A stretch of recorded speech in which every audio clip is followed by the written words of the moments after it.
WhatsApp guys, दुनिया का सबसे झूठा राष्ट्रपति डोनाल्ड ट्रंप वायरल पोस्ट। ओ भैया क्या हो गया? आज का फन तंत्र का एपिसोड है, काफी डिटेल्स होंगी, देखते हैं। चैनल पे तो प्लीज सब्सक्राइब, वीडियो कर दे फटाफट से लाइक दोस्तों। 1 2 3 गो।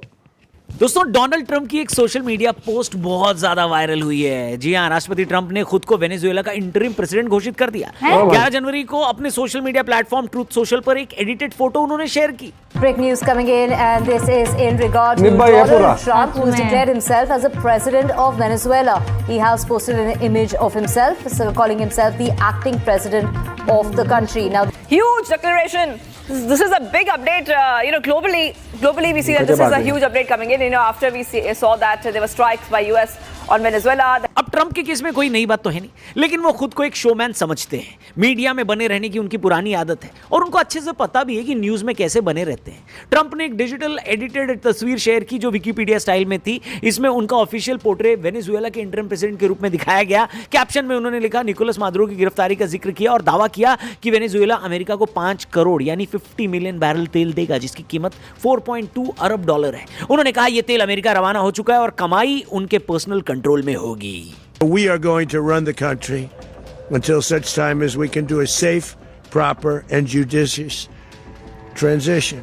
ट्रंप ने कहा कि रशिया और चीन जैसे देशों को अब वेनेजुएला से तेल नहीं मिलेगा। गौरतलब है कि इसके ठीक पहले ट्रंप ने पिछले साल वेनेजुएला को दिसंबर के बीच फॉरेन टेररिस्ट ऑर्गेनाइजेशन तक डिक्लेयर कर दिया था।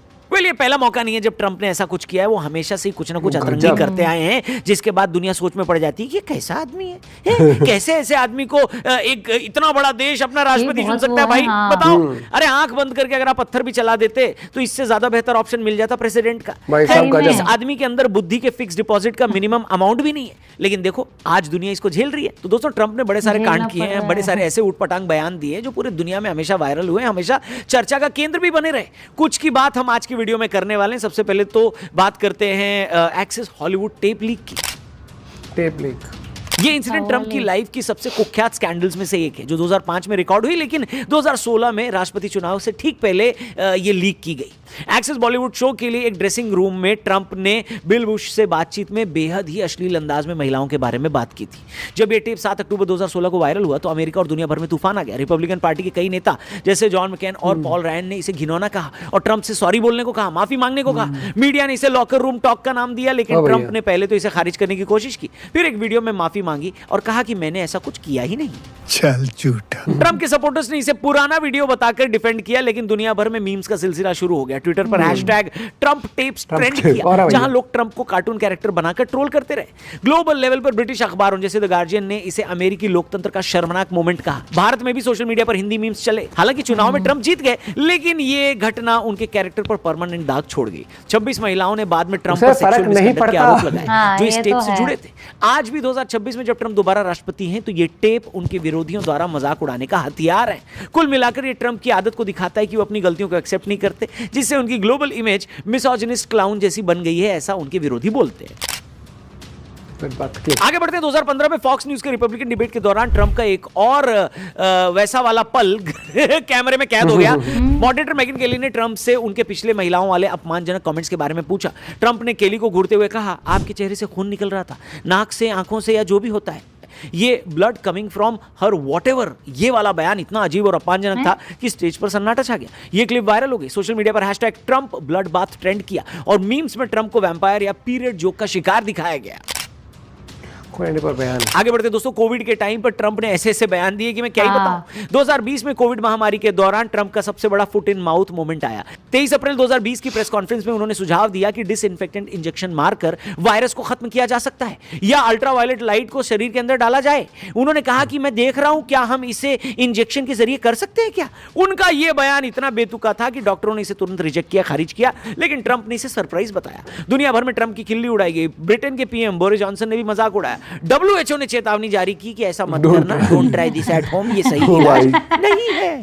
Supposing we hit the body with a tremendous, whether it's ultraviolet or just very powerful light, supposing you brought the light inside the body, which you can do either through the skin or in some other way. And I think you said you're going to test that too. Sounds interesting.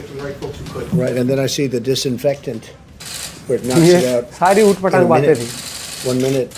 And is there a way you can do something like that by injection. बहुत बड़ी गड़बड़ है बाबा। खैर, नवंबर 2020 में Donald Trump Joe Biden के हाथों राष्ट्रपति चुनाव हार गए। ये उनके राजनीतिक करियर का वो मोड़ था जहां उनका हार एक्सेप्ट न करने की पुरानी आदत पूरी दुनिया के सामने मजाक का पात्र बन गई। ट्रंप ने चुनाव के नतीजों को तुरंत स्वीकार करने के बजाय बिना किसी ठोस सबूत के चुनाव में बड़े पैमाने पर धांधली होने का दावा कर दिया। उन्होंने अपने सपोर्टर्स को भरोसा दिलाया कि यह चुनाव चोरी किया गया है और लाखों वोटों को गिनती से बाहर करने की मांग की थी। यानी वहां भी उन्होंने वोट चोरी का आरोप लगा दिया। बताओ भाई साहब, खत्म। उनकी ये जिद इतनी तेज थी कि उन्होंने 60 से अधिक कानूनी मुकदमे दायर कर दिए, लेकिन अमेरिकी अदालतों ने हर एक को खारिज कर दिया क्योंकि न तो कोई सबूत था और न ही कोई कानूनी आधार उनके इन आरोपों का। ट्रंप का घमंड यहां चरम पर था। वो खुद को पीपल्स चॉइस बताते रहे। ये रोने वाली आदत से 6 जनवरी 2021 को अमेरिकी कैपिटल हिल पर ऐतिहासिक दंगे भी भड़क गए। ट्रंप ने व्हाइट हाउस के पास रैली में अपने सपोर्टर से कहा कि हम लड़ेंगे, हम कभी हार नहीं मानेंगे। उनके इस भड़काऊ भाषण के बाद हजारों समर्थक कैपिटल पर टूट पड़े। 5 लोग मर गए, दर्जनों घायल हुए और अमेरिकी लोकतंत्र की धरोहर पर हमला हुआ। दुनिया भर में ट्रंप के विद्रोह के रूप में इसे देखा गया। ट्रंप ने पहले दंगाइयों को स्पेशल कहा, फिर वीडियो में शांति की अपील भी की, लेकिन तब तक नुकसान हो चुका था। फेसबुक, ट्विटर, यूट्यूब ने उनके अकाउंट सस्पेंड कर दिए। ग्लोबल लेवल पर हंसी का दौर फिर शुरू हो गया। टिकटॉक और इंस्टाग्राम पर #सोर लूजर ट्रंप ट्रेंड किया, जहां वीडियो एडिट्स में ट्रंप को बॉलीवुड विलन या कार्टून कैरेक्टर बताया गया। 2021 में हालांकि इंपीचमेंट ट्रायल हुआ जहां उन्हें विद्रोह भड़काने का दोषी ठहराया गया। सेनेट ने आगे उन्हें बरी कर दिया।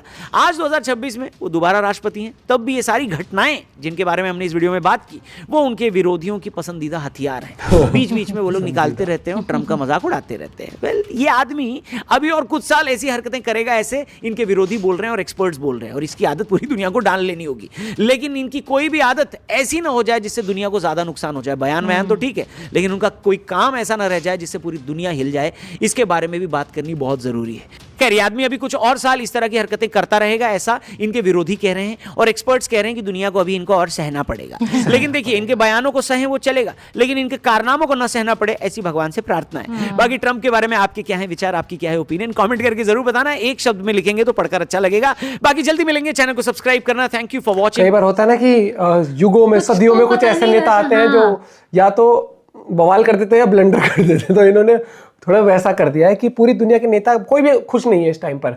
आधे तो डर के मारे वो पहुंच गए थे ना, रात को पता लगा जापान का कहाँ को हो रहा था, पहुंच गए भैया टैरिफ मत लगा, इतनी हम इतनी इन्वेस्टमेंट कर देंगे, अफरा तफरी सी मचा दी। देखो भाई, जो बिल्कुल भी शक्तिशाली देश नहीं है वो तो भाई झुकेंगे, लेकिन जो अपना स्टांस ले सकते हैं अपनी, वो भाई बोल भी रहे हैं, ठीक है। लेकिन ये साबित कर दिया है कि जब अमेरिका की कुर्सी पर आप बैठे होते हो ना, तो आपके पावर इमेंस होती है। आप जो चाहो जिस तरीके से आप मोड़ सकते हो दुनिया को। ये उसने करके दिखा दिया कि अमेरिका को क्यों पावरफुल नेशन कहा जाता है, ठीक है। लेकिन मुझे लगता है कि पावरफुल कितना भी हो, वो जब तक आप वो रिटेलिएशन नहीं करते ना, तब तक चीजें नहीं होती। जरूरी नहीं है कि आपको उतना ही पावरफुल होना पड़ता है रिटेलिएट करने के, नहीं, आपकी नीयत होनी चाहिए, जज्बा होना चाहिए। और बहुत सारे देश आप देख लो ना किस तरीके से अपना स्टांस लेके खड़े हैं। चाइना हो गया, फ्रांस हो गया, इंडिया हो गया, ग्रीनलैंड आप देख लो कि भाई उन्होंने साफ कह दिया we are not for sale. हर एक चीज होती है, लेकिन आने वाला वक्त मुझे लगता है अभी ऐसे ही उतार चढ़ाव का रहेगा।